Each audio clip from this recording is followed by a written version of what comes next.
ఆ హుదా వినడం వల్ల 11 రాష్ట్రాల పేర్లు తను చెప్పడం జరిగింది. అస్సాము, హిమాచల్ ప్రదేశ్ ఇవన్నీ కూడా 11 రాష్ట్రాలకి ఇవ్వడం జరిగింది. ఆ 11 రాష్ట్రాలలో కూడా ఎంతో పురోగతి సాధించింది. ఆ రకమైన పురోగతి మనకుంటుంది. స్పెషల్ స్టేటస్ ఇవ్వండి అని అంటే స్పెషల్ స్టేటస్ సంజీవిని కాదు అని చెప్పి మాట్లాడతారు. మళ్ళీ ఎన్నికల ముందులో పార్లమెంట్ సాక్షిగా మాట్లాడినప్పుడేమో 5 ఏళ్ళు కాదు 10 ఏళ్ళు కాదు 15 ఏళ్ళు కావాలన్నటువంటి మనుషులు ఈరోజు దాన్ని సంజీవిని కాదని ఎందుకు అంటున్నారో ఒకసారి వాళ్ళే ఆలోచన చేసుకోవాలి. మరి ఆంధ్రప్రదేశ్ని అన్ని రకాల అంటే ఒకటే ప్రాంతం పైన ఫోకస్ చేస్తూ అది కూడా ఏంది చాలామంది చెప్పడం జరిగింది. ఆ రోజు కూడా బాహుబలి సినిమా వచ్చినప్పుడు గ్రాఫిక్స్ వచ్చేసినాయి, అటు ఇటు అన్నీ కూడా ఏవో చూపించచ్చు ఫోటోలు, అవన్నీ చూపించేసి మాయమాటని చెప్పి తప్పించుకునే పరిస్థితి వాళ్ళు చేస్తున్నారు తప్పితే ఒక అంకిత భావంతో చేయాలా అన్నటువంటి ఆలోచన లేదు. ఇంకోటి పోలవరం ప్రాజెక్టు నదుల అనుసంధానం గురించి నేను చేసిన అంటాడు. పోలవరం ప్రాజెక్ట్ నుంచి ప్రాజెక్టు పర్మిషన్స్ లేవని చెప్పి ఆ రైట్ కెనాల్ను కంప్లీట్ చేయించినటువంటి ఘనత రాజశేఖర రెడ్డి గారు. తన హాయంలో 135 కిలోమీటర్లు 175 కిలోమీటర్లకు గాను 145 కిలోమీటర్ల వరకు తను కంప్లీట్ చేస్తే కేవలం 30 కిలోమీటర్లు పెండింగ్ పడింది. ఆ 30 కిలోమీటర్లు కూడా తనకు సంబంధించినటువంటి తెలుగుదేశం నాయకులతో హైకోర్టు స్టే తెచ్చుకున్నాడు. మరి తన ప్రభుత్వం వచ్చిన తర్వాత ఆ స్టే వెకేట్ చేయించడానికి ఒక్కొక్క ఎకరాకు 30 నుంచి 62 లక్షల రూపాయలు ఏదో నాయన సొత్తు అన్నట్టుగా రైతులు కట్టించడం జరిగింది. మరి ఎంత మోసం చెప్పండి. అదే రేటు మరి ఎక్కడన్నా వేరే రైతులకు ఇస్తాడా? ఇవ్వడు. అంటే ఎన్ని రకాల మోసం చేస్తున్నాడో అర్థం చేసుకోండి. అన్నీ కూడా మన ప్రాంతాన్ని లాస్ట్కి సర్వనాశనం చేయాలని కంకణ కట్టుకున్నట్టుగా కనపడుతుంది. సమైక్య ఆంధ్ర కోసం ఈరోజు ఇక్కడ ఇదే స్థానంలో దాదాపుగా ఎన్నో రోజులు మనం పోరాటాలు చేశాము.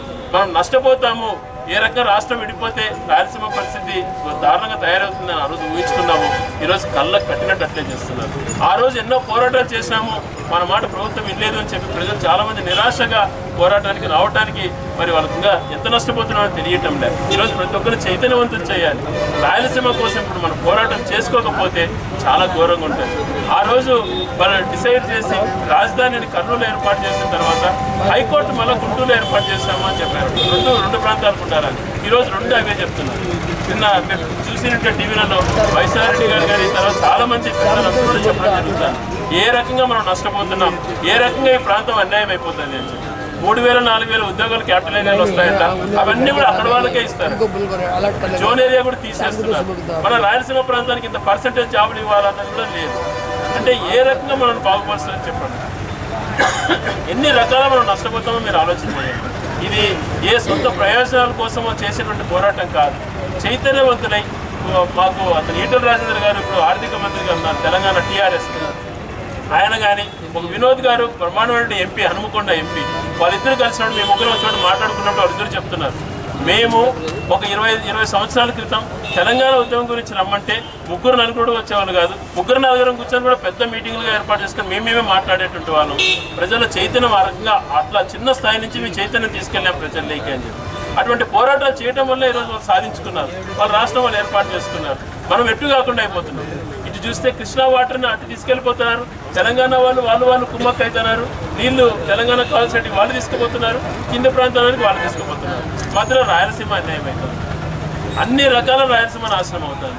ఈరోజు పరిశ్రమలు పెట్టుకోవడానికి ఎన్నో అవకాశాలు ఉన్నాయి. ఇక్కడ ఎవరు కూడా ఆలోచన చేయలేదు. మనకు కదిరి దగ్గర కానీ ఇక్కడ నమ్మలపూలకుంట దగ్గర గాలివీడి దగ్గర 17,000 ఎకరాలు తీసుకొని పవర్ ప్రాజెక్ట్ పెడుతున్నారు. అంటే పవర్ ప్యానల్స్ అన్ని పెట్టేసేసి మన భూములన్నీ ఆక్యుపై చేసుకొని పవర్ జనరేట్ చేస్తారు. మరి ఆ ప్యానల్స్ మ్యానుఫ్యాక్చర్ చేసేది ఎక్కడ పెడతారు అంటే విజయవాడలో పెడతారు.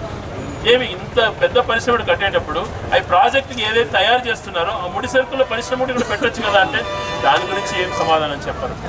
అన్ని రకాల పరిశ్రమలన్నీ వాళ్లకు ఇక్కడి నుంచి ఉత్పత్తి చేసేటువంటి మన భూములను వాడుకోవడానికి దానికి వాడుకుంటున్నారు. ఈరోజు రాయలసీమ కృష్ణా నీళ్ళంతా మన రాయలసీమలో పోతాయి. నీళ్ళేమో పొలాలన్నీ వాళ్ళు పొందుతున్నారు. ఇక్కడేమో విద్యుత్ ఉత్పత్తి చేయాలంట, ఆ ప్యానల్ విద్యుత్ వాళ్ళకి ఇస్తారట, ఆ ప్యానల్స్ పరిశ్రమలు వాళ్ళే పెట్టుకుంటారట. అంటే అన్ని రకాల మనల్ని మోసపుచ్చుతున్నారు. ఎంతగా ఇదే రకమైనటువంటి మోసం జరిగితే చాలా చాలా అన్యాయం అయిపోతుంది. ఇదే రకమైనటువంటి ప్రతి ఒక్కరు ఆలోచన రావాలి. అక్కడ విజయవాడలో ఏది జరుగుతుందో కేంద్ర ప్రభుత్వము 1,00,000 కోట్లు వాళ్ళకి ఇస్తే మన నిష్పత్తి ప్రకారం మన జనాభా ప్రకారం మనం కూడా అంతే ఖర్చు పెట్టాలి. అదే రకంగా మిగతా ఏదైనా కూడా ఏది స్టార్ట్ చేసినా కూడా ఆ ప్రాంతంలో ఏది ఖర్చు పెడతారో అవి మనకు పెట్టకపోతే మనం చాలా అన్యాయం అయిపోతాం. దయవుంచి అందరూ ఆలోచన చేయండి. చిన్నది పెద్దది అని పోరాటాలు ఆలోచన చేయకుండా మన ప్రాంతం కోసం ప్రతి ఒక్కరు ఆలోచన చేయాలి. మన ప్రాంతానికి మంచి జరగాలి అని చెప్పి ఆలోచన చేయాలి. అక్కడ సుఖంగా ఉన్నారు, టీవీలలో బ్రహ్మాండంగా చూపిస్తున్నారు, వాళ్ళు ఆనందంగా ఉండాలని మనం ఆనందపడితే మన జీవితాలు నాశనం అయిపోతాయి. వాళ్ళేమో బ్రహ్మాండంగా బాగుపడేది 2 జిల్లాల వాళ్ళు, అన్ని రకాల వాళ్ళు భూముల రేట్లు పెంచుకుంటున్నారు, పరిశ్రమలు అన్ని సాధించుకుంటున్నారు, నీళ్లు సాధించుకున్నారు, అన్ని సాధించుకున్నారు. మనకి ఏమీ లేకుండా మట్టి కొడుతున్నారు మన నోట్లో. మళ్ళీ ఇక్కడ నుంచి మా నీరు మట్టి తీసుకుపోతారంట. ఈ నుంచి నీరు మట్టి తీసుకుపోయి మన సమాధులు ఆడ కడుతున్నారు వాళ్ళు. అది బాగా గుర్తుపెట్టుకోండి. రాయలసీమకు సమాధి కడుతున్నారు అక్కడ తీసుకెళ్ళి. ఇప్పుడైనా కూడా మనకు ఏం లేదు, మనకు కావాల్సిన హక్కులపైన గట్టిగా పోరాడదాం. రాబో అసెంబ్లీ సమావేశాల్లో కూడా మేము గట్టిగా ఈ ప్రాంతం గురించి కానీ ఈ ప్రాంతంలో కావాల్సినటువంటి పరిశ్రమల పైన కానీ గట్టిగా నిలదీస్తాం. ప్రతి ఒక్కరు చైతన్యవంతులు కాండి, ప్రతి ఒక్కరు ఒకరికొకరు 10 మందికి చెప్పండి ఏ రకంగా అన్యాయం జరుగుతుంది. మనకేమో రాజధాని ప్రకటించినప్పుడు వాళ్ళు రాళ్లతో కొడితే, వాళ్ళ రాజధాని ప్రకటించినప్పుడు మనం ఏమి నోరెత్తలేకుండా కూర్చొని ఉన్నాము అంటే, మనలో మనం నవ్వుకుంటున్నామంటే ఎంత అన్యాయమో మీరు ఆలోచన చేసుకోండి. మరి అదే కర్నూలు రాజధాని కానీ ఇంకోటి కానీ రాయలసీమ రాజధాని చెప్పినట్టు వాళ్ళు ఊరుకుని వాళ్ళు ఈరోజు ఎన్నో తిరుగుబాటు చేసేవాళ్ళు. మనకి ఎందుకు ఆ నేచర్ లేదు. మన మంచితనాన్ని మళ్ళీ మనం గౌరవిస్తున్నారంటే అది కూడా గౌరవం లేదు. రాయలసీమ వాళ్ళు ఫ్యాక్షనిస్టులు, వాళ్ళు దోపిడిదారులు అని చెప్పి టీవీలలో ప్రచారాలు చేస్తారు. మనం ఫ్యాక్షనిస్టులు అంటే త్యాగాలు చేసి నష్టపోయి అన్ని రకాల మనం ఉంటే మళ్ళీ మన పైన ఏంది ఫ్యాక్షనిస్టులు ముద్రేస్తారు, ఫ్యాక్షన్ చేస్తామంటారు. రౌడీజం ఎక్కడుంది ఇండియాలో ఎక్కువ శాతం ఎక్కడుందంటే విజయవాడలో ఉందని చెప్పి ఎన్నోసార్లు స్టేటస్ రిపోర్ట్స్ కూడా వచ్చినాయి. కానీ దాని గురించి మాట్లాడింది. పెత్తందారుల పాలన అంటారు, ఇక్కడ కాదు పెత్తందారుల పాలన. ఏ రకంగా కృష్ణా జిల్లాలో పెత్తందారుల పాలన జరుగుతుందో ఒకసారి గమనిస్తే మనకే బాధేస్తుంది. ఇన్ని రకాల మోసాలు చేస్తూ, ఇన్ని రకాల అన్ని రకాల మనల్ని కట్టేసి, ఇన్ని రకాలమైనటువంటి మన వెనుకబడతానికి గురి చేస్తున్నటువంటి వీళ్ళని మనం నిలదీయాలి.